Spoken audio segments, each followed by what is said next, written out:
The disciples asked Jesus, "When will this end?" Most of us want to know this too. What's the timetable of this current pandemic? When will things go back to the way they should be?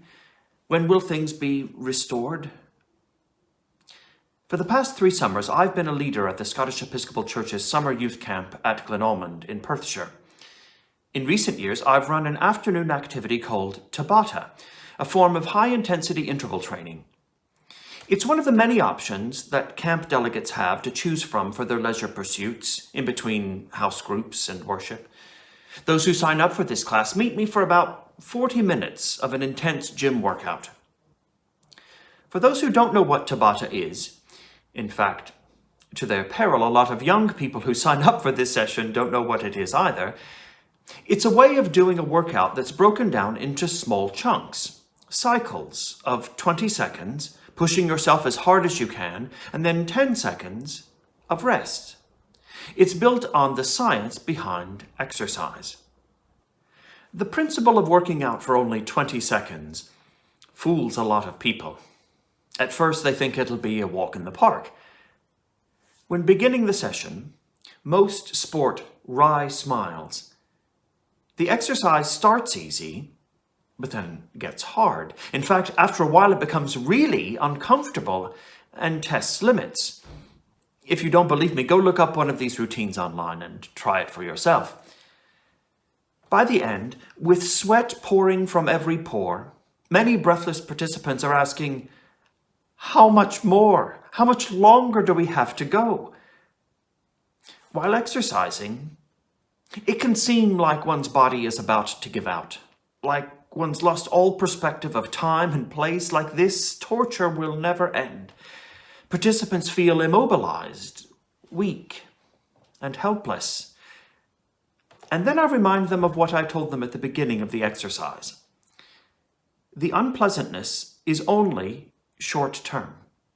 You can get through it. You can handle most things for, in this case, a few seconds.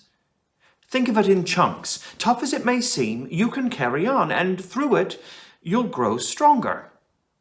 By focusing on stuff in bite-sized bits, we can stand a lot. My young exercisers are strong already. They just need some assurance they can make it through challenges by remaining persistent and committed.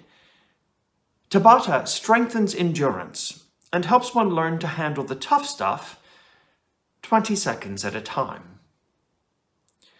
One of the powers given to us by the Lord Jesus is the power of perspective.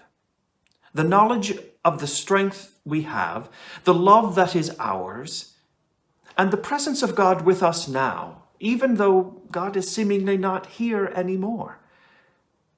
Our perspective as people of faith changes how we act and handle this life.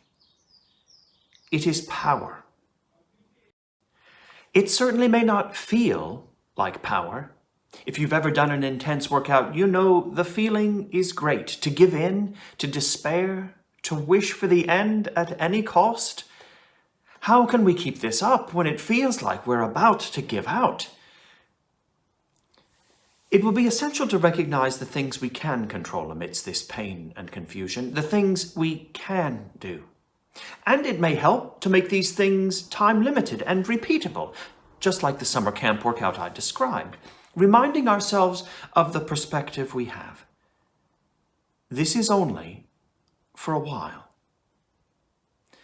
One side note about comfort. Today's message isn't pleasant consolation. It doesn't make everything better or all right. Just like the workout, there's discomfort. If you've ever run for an extended period, done any kind of endurance sport, you know what I'm talking about. During it, no one expects that you won't complain. It is hard. It isn't easy. It may seem that the power we have is so little, and maybe it is. It may seem that anything we choose to do will be inconsequential, just like it may seem that 20 seconds of exercise is pointless and will make no difference. It may seem that way. Jesus told his disciples of a power they would receive, a power that would take them out of familiar places and their regular daytime jobs, An expedition to Judea and Samaria might have seemed unwelcome. Venturing to faraway, unfamiliar places, a colossal task. It is a long way to the ends of the earth. But every journey begins with one step, and then another.